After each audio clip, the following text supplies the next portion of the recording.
Oke, baik. Assalamualaikum warahmatullahi wabarakatuh. Hai teman-teman semua. Eh, Perkenalkan, kami dari kelompok 10 mata kuliah teori-teori pendidikan yang dia ampu oleh Ibu Aulia Novitasari MPD.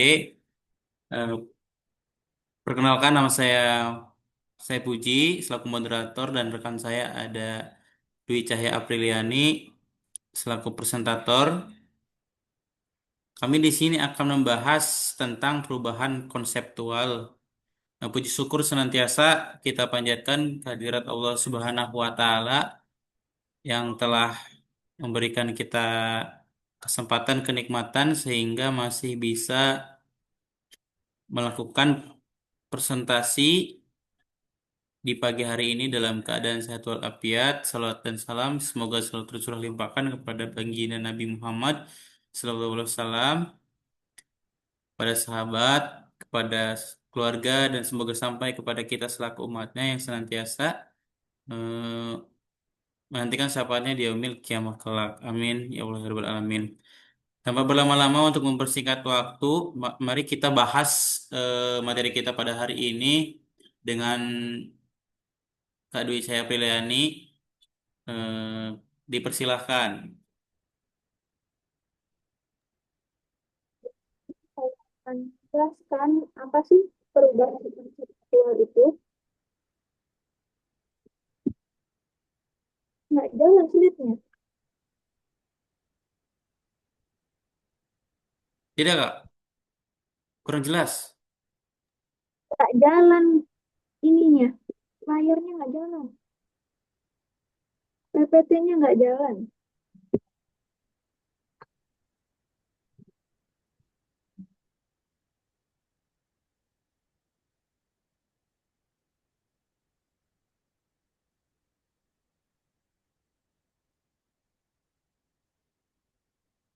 Lanjut, Kak.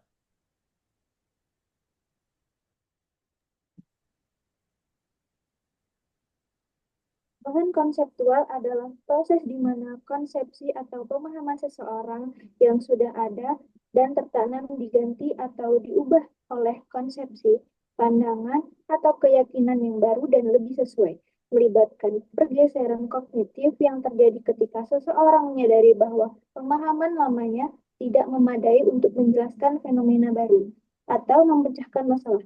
Lalu, mengadopsi dan mengakomodasi konsep baru yang lebih rasional dan efektif.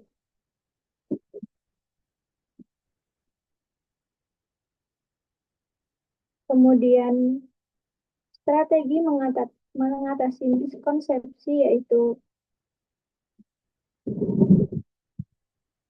nggak jalan.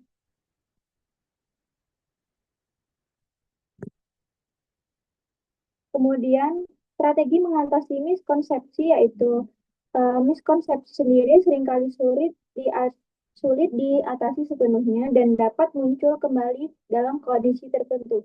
Untuk itu, diperlukan strategi yang efektif. Yang pertama, identifikasi prakonsepsi siswa. Penting untuk mengetahui apa yang ada dalam pikiran siswa sebelum mengajar. Prakonsepsi dapat diketahui dari literatur, tes diagnostik, pengamatan kegiatan siswa. Yang kedua, rancangan pengalaman belajar berbasis prakonsepsi. Lakukan penguatan konsep yang benar dan evaluasi konsep yang salah. Prinsip utamanya adalah siswa melakukan pengalaman belajar yang menunjukkan pertentangan konsep dengan peristiwa alam. Yang ketiga yaitu perbanyakkan latihan soal. Latihan soal yang dipilih secara cermat dapat melatih dan menguatkan konsep baru. Guru harus membahas soal dengan memperhatikan dan memahamkan konsep yang benar, bukan hanya ceramah. Kemudian contoh miskonsepsi dalam IPA itu ada dua, yaitu yang pertama fotosintesis fotosintesis di malam hari. Banyak siswa yang beranggapan fotosintesis hanya dapat terjadi di malam hari. Padahal fotosintesis sendiri pada tumbuhan hanya dapat terjadi dengan bantuan cahaya matahari, sehingga hanya bisa dilakukan di siang hari saja. Kemudian contoh yang kedua yaitu ayam berkokok mempengaruhi matahari terbit. Setiap subuh, kita mendengarkan ayam berkokok dan tak lama kemudian matahari terbit. Beberapa peserta didik mungkin menyimpulkan bahwa ayam berkokok mempengaruhi matahari terbit, padahal ini adalah korelasi bukan kausalitas. Karena karena ayam berkokok sendiri itu bisa terjadi pada malam hari juga, bukan hanya pada saat matahari akan terbit. Terima kasih. Kemudian yang selanjutnya akan dijelaskan kepada rekan saya.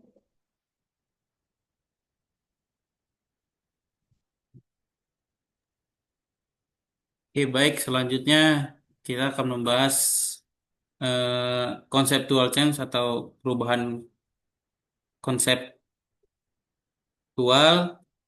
Dari pengertiannya kita perdalam lagi. Yang pertama, eh, perubahan konseptual itu dia fokus pada mengatasi miskonsepsi pada peserta didik, kemudian terjadi melalui konflik kognitif, artinya yang sudah dijelaskan tadi, siswa diarahkan untuk mengganti konsep lama dengan konsep baru yang benar. Contohnya yang sudah dijelaskan tadi terkait fotosintesis, pemahaman siswa yang lama itu fotosintesis di malam hari, tapi diganti dengan yang baru kalau fotosintesis itu dapat terjadinya di siang hari dengan bantuan cahaya matahari. Kemudian tahapan perubahan konseptual itu ada beberapa di antaranya yaitu orientasi, di mana siswa itu menggali pengetahuan awal, kemudian ada konflik kognitif, menunjukkan ketidaksesuaian antara pemahaman awal dengan pemahaman yang baru, kemudian restrukturisasi pemahaman, bimbingan konsep yang baru, kemudian penerapan konsep baru. Eh, ini bisa dalam berbagai konteks, kemudian ada review atau refleksi, yaitu memperkuat pemahaman.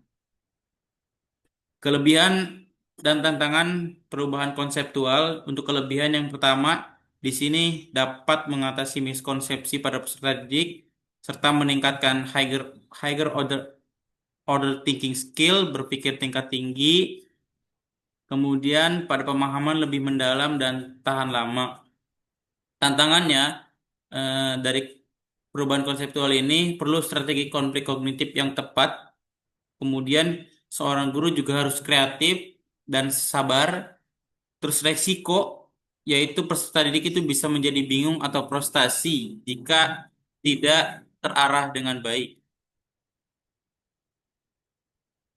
Nah, model pembelajaran yang cocok untuk perubahan konseptual ini, yaitu yang pertama itu ada discovery learning dan conceptual change, itu dapat dipadukan karena yang pertama memberikan pengalaman belajar, terus menemukan konsep baru, terus serta mengoreksi miskonsepsi sebelumnya, meningkatkan berpikir kritis serta berpikir kreatif pada peserta didik.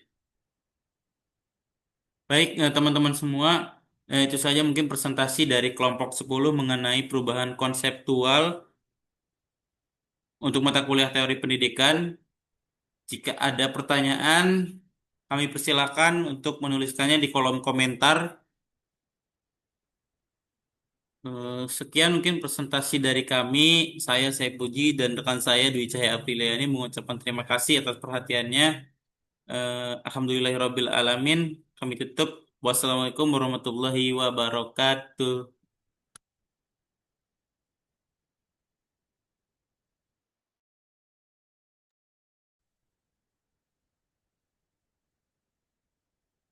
Sudah?